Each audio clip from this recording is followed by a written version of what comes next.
Alors aujourd'hui dans cette vidéo, je vais tout simplement t'expliquer comment bien préparer un raid VTT en 2026 parce que peut-être que tu as un objectif pour l'année qui vient, peut-être que tu as envie de découvrir un nouveau raid VTT, te faire plaisir un maximum en faisant des performances ou en essayant de battre ton ancien chrono sur un raid ou une grosse rando que tu as fait l'année dernière. D'accord. Donc déjà, à la base, avant de te parler de préparation physique, alors déjà, je parle de VTT musculaire. D'accord. Encore une fois, cette chaîne, alors si tu fais du VTT assistance électrique, tu peux tout à fait suivre mes conseils, il n'y a aucun problème, d'accord. Au contraire. Maintenant, voilà, sache que je m'adresse en priorité aux VTTistes qui sont sans assistance. Et qui sont dans ce délire de faire des raids VTT, voilà, chaque année d'avoir des objectifs, tout en restant un VTTiste amateur, hein, mais vraiment avoir des objectifs pour se challenger, pour se dépasser et pour prendre un maximum de plaisir. Je ne vais pas te donner des conseils sur le pilotage et sur la descente. Pourquoi? Parce que je pense que quand tu te lances dans ce genre de raid ou de grosse rando, tu dois maîtriser ça. Sinon, tu prends aucun plaisir. D'accord. Donc j'estime que si tu as fait des raids VTT en 2025 et que tu te lances dans cette aventure à nouveau, c'est qu'au niveau du pilotage, au niveau de la descente, ça va. Hein. C'est pas ça qui va forcément te pénaliser. Parce que ce qui vous pénalise, en fait, c'est surtout la prépa physique. Parce que c'est complexe. Parce que c'est pas une science infuse. D'accord. Parce que un plan d'entraînement pour un VTTiste ne va pas correspondre à un autre VTTiste. Parce qu'on est tous différents au niveau physiologique. On a des qualités et des défauts. D'accord. Qui sont différents. Donc c'est complexe, il y a des conseils à gauche, à droite, des plans d'entraînement dans des magazines voilà. Bref, voilà, tu as peut-être entendu parler de fractionner, tu as peut-être essayé de fractionner, peut-être que tu fais de la route pour te préparer, bref. Il y a je ne sais pas combien de plans différents. Hein. Donc c'est complexe, la prépa physique. Et le truc, c'est que souvent vous oubliez les basiques, les grands principes, et ben, vous arrivez sur un roc d'azur et sur la dernière montée, ben, vous chopez des crampes, vous êtes par terre et vous finissez, vous poussez le vélo et vous atteignez pas vos objectifs. Bref. L'idée vraiment dans cette vidéo, c'est pas de vous faire un plan d'entraînement détaillé, d'accord. C'est de vous partager les grands principes d'une bonne préparation physique pour réussir son raid VTT. Réussir son raid VTT, c'est atteindre ses objectifs. Et après, les objectifs, ça dépend de vous. Vous voulez juste prendre du plaisir et faire un nouveau raid et pas finir complètement cramé. Vous voulez battre votre ancien chrono. Vous prouvez que vous pouvez faire mieux, faire plus. Voilà. Hein. Donc ça va dépendre de vos objectifs. Déjà, premier grand principe, ne pas se surestimer. Ne vous lancez pas dans un défi impossible. Si l'année dernière, vous avez fini cramé au Roc d'Azur, je prends l'exemple du Roc d'Azur, d'accord, vous avez fini plein de crampes, et que vous décidez cette année en 2026, là qui vient, de vous lancer dans le chemin du soleil, arrêtez tout de suite. Arrêtez tout de suite. Pourquoi? Parce que si vous n'avez pas réussi à vous préparer pour le Roc d'Azur, bien vous préparer, au point de finir plein de crampes, c'est pas une honte, hein, moi j'ai déjà fini le Roc d'Azur plein de crampes par le passé, d'accord. N'essayez même pas de faire le chemin du soleil parce que c'est un autre niveau. C'est un autre niveau technique et c'est un autre niveau physique. Hein, c'est un raid de plusieurs jours. Imaginez quand même que, bon bref. Donc voilà, ne vous surestimez pas. D'accord. Vous avez une famille, pour beaucoup d'entre vous, ou peut-être pas, peut-être vous êtes divorcé, mais quand bien même vous avez un boulot, vous n'avez pas non plus tout le temps pour vous, vous n'êtes pas un pro, d'accord. Donc votre temps, vos ressources sont limitées, d'accord. Hein. Et peut-être que dans plusieurs années, vous serez capable de faire le chemin du soleil, et c'est tout ce que je vous souhaite, mais vous surestimez pas. Voilà, ne vous lancez pas dans un défi qui va vous dégoûter. Il faut prendre du plaisir. Le plaisir en VTT, ça fait partie de la prépa. Sans plaisir, pas de progrès. Sans plaisir, vous lâchez. Voilà, donc c'est important de ne pas vous surestimer et de choisir un objectif qui va vous challenger, mais qui ne va pas vous dégoûter du VTT. D'accord. Ça, c'est la première chose. Premier grand principe. Ensuite, second principe, apprenez, durant vos sorties en VTT, à travailler des qualités physiques individuelles. Qu'est-ce que c'est les qualités physiques individuelles? Travailler la vélocité, c'est pas la même chose que travailler la force. Et travailler la force, c'est pas la même chose que travailler la puissance. D'accord? Toutes ces qualités, vous allez en avoir besoin. Vous allez avoir besoin de puissance quand vous allez franchir des côtes et des côtes techniques. Vous allez avoir besoin de vélocité pour les côtes techniques. Vous allez avoir besoin d'endurance pour tenir. Voilà. Vous allez avoir besoin de force musculaire, parce que plus vous avez de la force musculaire, plus vous pouvez aller vite et tirer du braquet en économisant du cardio, parce que c'est de l'endurance. Voilà. Et vous allez aussi avoir besoin de puissance. Bref, voilà. C'est pour ça que, encore une fois, il faut apprendre, quand vous faites des sorties VTT, à certains endroits de vos sorties, à travailler vos qualités physiques. Vous pouvez aussi vous libérer un tout petit peu de temps la semaine, tout petit peu de temps, voilà, pour vous faire une séance où vous allez travailler exclusivement la force. La force, vous pouvez la travailler sur un vélo de route, vous pouvez la travailler en salle de musculation ou même sur votre VTT. Voilà. Donc après, j'ai déjà fait une vidéo sur la force précédemment, d'accord. Je vous en referai une nouvelle pour bien travailler la force en tant que VTTiste amateur. Parce que c'est honnêtement, c'est ce qui peut vraiment vous faire exploser au niveau de l'endurance. Voilà. On ne dirait pas comme ça, mais voilà. Mais par exemple, quand vous travaillez la force, il ne faut pas faire monter le cardio. Parce que si vous faites monter le cardio, vous ne travaillez plus la force, vous travaillez la puissance. Donc déjà, il faut comprendre ça. Il faut comprendre que ça ne sert à rien de se cramer, d'aller à fond et de finir complètement sur les pattes. Voilà, hein, si vous finissez cramé, parce que souvent j'ai entendu, notamment par le passé, voilà, si pour progresser en VTT, il faut souffrir, il faut se cramer. Non, non, c'est pas vrai. Pour progresser physiquement en VTT, il faut faire des entraînements qualitatifs, des sorties de qualité et travailler des qualités spécifiques. Bref, voilà.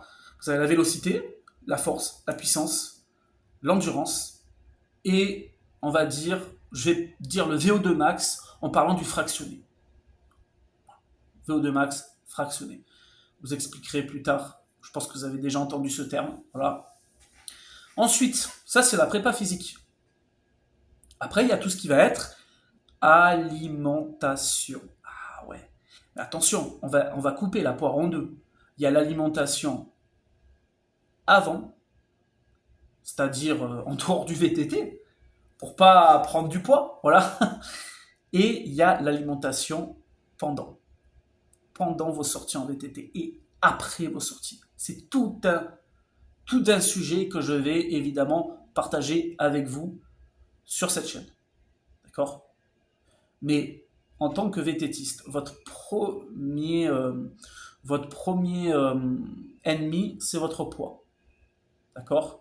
Donc vous prenez votre poids de forme, et si vous faites 10 kg de plus, 15 kg de plus, ben, il va falloir perdre peut-être pas tout, mais un maximum. Plus vous allez perdre de poids, plus vous allez être endurant, plus ça va être facile. Peut-être que durant votre rente, voilà, si l'année dernière vous avez fini avec des crampes pas possibles et tout ça, c'est peut-être parce que vous avez 10 kilos de plus, 10 kilos en trop.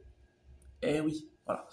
Donc l'alimentation, c'est tout un. Après ça, je ferai des vidéos spécifiques, mais bien gérer son alimentation, c'est augmenter énormément vos chances de réussite.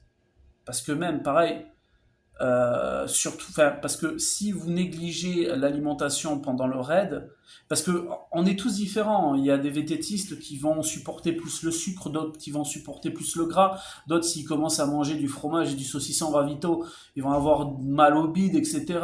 Souvent, il y a du coca et des boissons gazeuses. Peut-être que certains supportent les boissons gazeuses, d'autres non. Et ça, en fait, faut le tester sur des randos.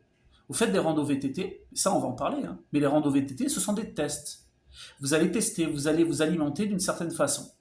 Il y a des randos VTT tous les week-ends, normalement, ou un week-end sur deux en France. Ah, hein.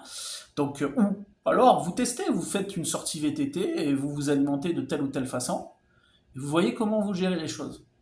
Il faut vraiment que pour que s'il y ait un bon ravito, il faut que ça vous donne de la force, ou pas que ça vous pénalise. Voilà. Hein. Si vous prenez un ravito et que dans la montée d'après vous gerbez, c'est pas normal. Même si vous avez mal au ventre ou quoi, c'est pas normal. Voilà. Donc l'alimentation, c'est aussi, quand vous voulez préparer un raid VTT, c'est quelque chose qu'il faut bien, comment dire, faut pas prendre ça à la légère. C'est très important. Ensuite, je vous ai parlé de la prépa. Donc, je vous ai parlé déjà au niveau des principes. Hein. On va les énumérer. Ne pas se surestimer quand vous choisissez un objectif. La prépa, qu'est-ce que ça veut dire bien se préparer physiquement? Ça veut dire travailler des qualités individuelles, séparément, dans vos sorties. Voilà. Pour acquérir la condition physique, On va voir que ça ne suffit pas. Vous pouvez bien vous entraîner et foirer complètement votre préparation. Mais on verra ça plus tard. L'alimentation. L'alimentation qui est hyper importante avant, pendant, après. Et en dehors des sorties VTT. Pour optimiser, pour perdre du poids, etc. La planification. Beaucoup de VTTistes savent quel exercice faire. On les connaît, le fractionné, le 30-30, le 2-2, les sprints, etc. Les grosses sorties, faire de la route. Voilà. On sait ce qu'il faut faire. Le problème, c'est la planification. Parce que quand tu t'entraînes, l'objectif, c'est de faire subir à ton corps un stress durant ton entraînement pour qu'il surcompense et se renforce durant la période de récupération. Je vais donner un exemple tout simple. Tu fais 5 km. À la fin des 5 km, tu es fatigué. D'accord ? Tu te reposes pendant 3 jours. Tu vas refaire 5 km. Pendant ces 3 jours de repos, ton corps s'est renforcé parce qu'il a été soumis à un stress. Et du coup, les 5 km que tu vas faire, que tu vas refaire, ils seront moins difficiles. Et ça, vous l'avez tous ressenti en tant que VTTiste. Quand vous avez démarré le VTT, la première sortie, c'était l'horreur. Et au fur et à mesure du temps, vous avez vu que c'était de moins en moins l'horreur. Vous avez pris de plus en plus de plaisir, etc. Quand vous pédalez régulièrement, vous souffrez de moins en moins. Pourquoi ? Parce que vous faites subir à votre corps un stress qui va abîmer les muscles, etc. Ensuite, pendant la période de récupération, le corps se renforce. Et durant la sortie d'après, vous souffrez moins. D'accord ? Mais ça, il faut arriver à le planifier quand vous préparez un raid VTT. Et les phases de récupération sont hyper importantes. Si vous vous plantez dans les phases de récupération, vous foirez votre prépa. Et vous allez arriver cramé. Ou pas assez entraîné. D'accord ? Donc, le grand principe de l'entraînement, c'est je casse de la fibre musculaire, je me fatigue, ensuite phase de récupération, et l'entraînement d'après, je suis plus fort, je suis meilleur. Ou sur un mois, je vais gagner en force. Parce que je vais m'entraîner, puis je vais récupérer, puis je vais m'entraîner. Et quand je parle là, je vous parle de récupération, etc., l'importance de la récupération, le rôle de l'entraînement physique en prépa. Mais ce qui va être hyper important, c'est de faire les choses dans l'ordre. On ne démarre pas, d'accord, au mois de janvier, là, quand vous faites les fêtes et tout, vous avez bu peut-être de l'alcool à Noël, là, le jour de l'an, c'est le bordel. Hein. Quand vous reprenez le VTT en janvier, ne faites pas du fractionné. Faites pas du fractionné. Vous allez vous cramer. D'accord ? Le pire, c'est de faire, vous savez, les sorties en seuil. Les sorties, pour les puristes, je pense qu'ils connaissent, où vous allez pendant 5 ou 10 minutes être à fréquence. Vous n'allez pas, parce que le fractionné de 30-30, c'est à fond pendant 30 secondes. 30 secondes de récupération et à nouveau 30 secondes à fond. Là, vous êtes à fond sur votre vélo. Non, le seuil, c'est quand vous tenez un rythme élevé, mais pas à fond. Vous n'êtes pas à fond comme le 30-30. Vous allez faire ça pendant peut-être 5 minutes. Et ensuite 5 minutes de récupération et vous allez recommencer à nouveau. Voilà. C'est le fractionné un peu plus lent. Si vous n'avez pas une bonne base au niveau de votre endurance, vous allez vous cramer. Vous allez vous cramer littéralement. Et la planification sert à faire les choses dans l'ordre. On travaille l'endurance, le foncier d'abord. Hein, faire un bon foncier. Ensuite, on travaille la VO2 max avec le 30-30. La VO2 max, c'est votre capacité, c'est la capacité maximale qu'a le muscle qu'a le, comment dire. Vous savez, quand vous faites un effort, il y a l'oxygène, il arrive dans votre sang. Et cet oxygène, il va être utilisé, il va être envoyé dans les muscles. Et le sang, il fait le transport. Voilà, l'oxygène, il va dans les poumons, il passe dans le sang, et puis ensuite, il arrive dans les muscles. D'accord ? La VO2 max, c'est votre capacité, la capacité maximale de votre corps à utiliser un maximum d'oxygène dans le sang.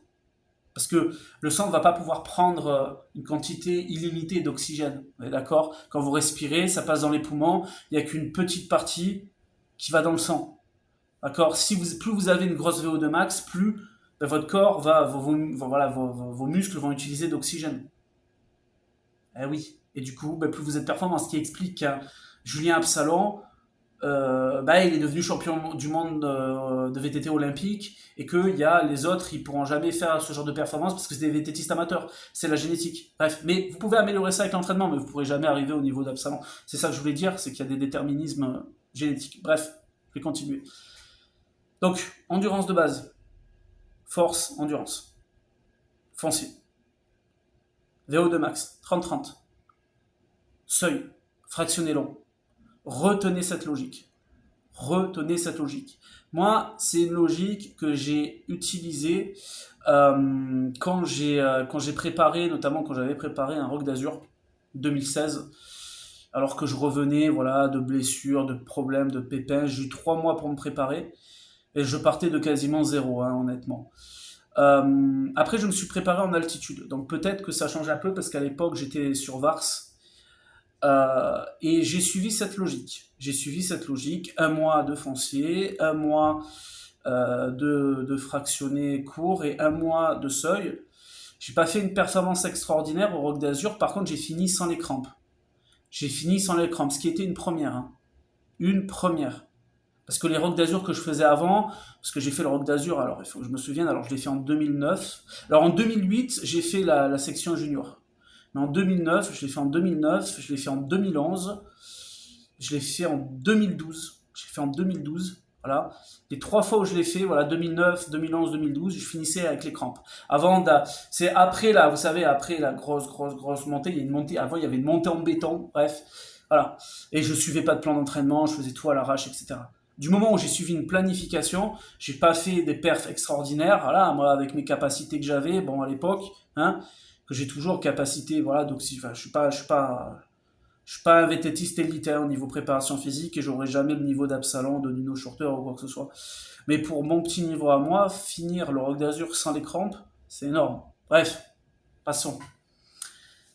Donc, tu comprends bien que ça se planifie, ça se prépare, un raid VTT, qu'il y a plusieurs facteurs, d'accord. Déjà, ne surestime pas tes capacités, déjà, le premier truc. Savoir s'entraîner, hein, travailler une qualité physique travailler une qualité physique précise dans une sortie. Tu peux faire une sortie VTT normale et décider à un moment donné de travailler la force. Voilà, pas obligé. Tu peux toujours te faire plaisir hein, dans ton entraînement. Alors, le plaisir est hyper important. L'alimentation, optimiser ta récupération et bien planifier les choses. Bien planifier pour ta récupération et bien planifier pour voilà, des cycles de 3 mois. Pars sur des cycles de 3 mois à partir du mois de janvier. C'est ce que je te recommande. D'accord ? Le moral, et oui, hein, le mental, c'est super important aussi. N'hésite pas à regarder des vidéos qui t'inspirent, de raid VTT, etc. Voilà, ça c'est important. N'hésite pas à choisir des parcours qui te plaisent, à faire des randos qui te plaisent. Le plaisir, avant tout, ça doit être aussi ta priorité. D'accord ? Tu peux, si par exemple, parce que ça, pareil, j'en ferai une vidéo dessus. Mais si tu estimes que perdre du poids, ça va te pénaliser parce que peut-être que tu vas énormément te priver et que bah, du coup le fait que tu vas énormément te priver, ça va jouer sur ton moral et certes tu auras peut-être beaucoup de kilos en moins mais bah, ça va jouer sur ton moral, peut-être moins se te priver et moins se perdre de poids, tu auras quelques kilos en plus mais tu seras en parfaite forme mentale. Voilà. Hein. Donc quand vous arrivez 1 ou 2 semaines avant votre raid VTT, faut pas être cramé. Faut pas être cramé, faut être en bonne condition, il faut avoir envie de faire le raid VTT. Si 1 semaine avant de faire le raid VTT, vous vous dites oh putain, oh j'ai pas envie, c'est pas bon. C'est pas bon, c'est que vous avez mal préparé les choses. Voilà, donc oula, la vidéo elle a duré presque 20 minutes. Si tu veux continuer d'écouter, si tu m'écoutes encore déjà, bravo, j'espère que tu t'es pas trop perdu. Et sache que j'ai créé un canal WhatsApp spécialement pour les VTTistes, c'est gratuit. Et dans ce canal, je te partage plus de conseils pour optimiser ton entraînement en conditions physiques en VTT. D'accord ? Je ne parlerai pas de pilotage. Je ne parlerai pas de descente. Pourquoi ? Parce que j'estime qu'il y a des pros, des moniteurs notamment hein, VTT, pour qui c'est leur métier, qui sont bien plus compétents que moi sur ce sujet-là. Donc si vous voulez améliorer votre pilotage, si vous voulez améliorer vos capacités à descendre, être meilleur en descente, voilà, allez vers ces moniteurs, faites des stages VTT et ils vous apprendront des détails qui peuvent faire la différence aussi dans votre pilotage. Moi, mon point fort, point fort. Disons que j'ai des compétences en préparation physique. J'ai étudié le corps humain, la préparation physique, etc. Voilà, d'accord. Donc j'estime que sur ce domaine-là, je peux vous apporter quelque chose. Donc si vous voulez me rejoindre sur le canal WhatsApp, pour plus de conseils, pour bien préparer vos randos et vos raids VTT au niveau de la condition physique, vous allez dans la description en dessous de la vidéo, vous cliquez sur le premier lien, et en cliquant sur le premier lien, vous allez atterrir sur le canal WhatsApp. Il vient d'être créé le canal WhatsApp, donc je vais bientôt publier des choses. Donc mais abonnez-vous en avance, parce que comme ça, une fois que vous êtes abonné, vous allez recevoir une notification quand je vous partage un petit conseil, un petit truc sur l'entraînement, sur la préparation physique en VTT. Allez les VTTistes, je vous souhaite une bonne fin d'année. Voilà, on arrive bientôt en 2026. Je vous souhaite bonne année en avance, d'accord? Et j'espère vous retrouver nombreux sur ce canal WhatsApp. Salut!